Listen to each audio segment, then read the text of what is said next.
ధనుస్సు రాశి వారికి ఈ వారం ఎలా ఉంది గురువుగారు? ధనుస్సు రాశి వారికి 4 గ్రహాలు దివ్యంగా యోగిస్తున్నాయండి.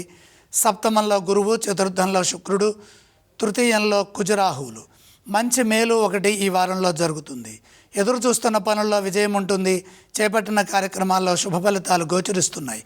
కాలానుగుణంగా నిర్ణయాలు తీసుకొని విజయాలు సాధించాలి. ఎటువంటి సమస్యలు లేకుండా సకాలంలో బాధ్యతలని నిర్వర్తించడం ద్వారా ఉద్యోగంలో మంచిని సాధిస్తారు. సమయస్ఫూర్తిని ప్రదర్శించడం ద్వారా ఒత్తిడి నుంచి బయటపడతారు. అధికారులు మీ కృషిని గుర్తిస్తారు.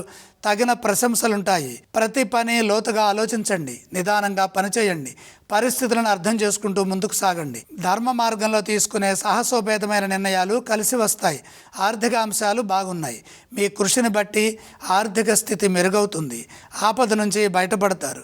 కుటుంబ సభ్యుల ప్రమేయంతో ఒక పని సానుకూలమవుతుంది. ద్వంద్వ నిర్ణయాలు కాకుండా స్పష్టమైన నిర్ణయాలు తీసుకోవాలి. వ్యాపారంలో స్వల్ప ఆటంకాలు గోచరిస్తున్నాయి కాబట్టి ఏకాగ్రతతో ధైర్యంగా సకాలంలో పనిచేయండి. ఫలితాలు అనుకూలంగా సిద్ధిస్తాయి. ఈ రాశి వారు ఏ స్తోత్రం పఠిస్తే బాగుంటుంది?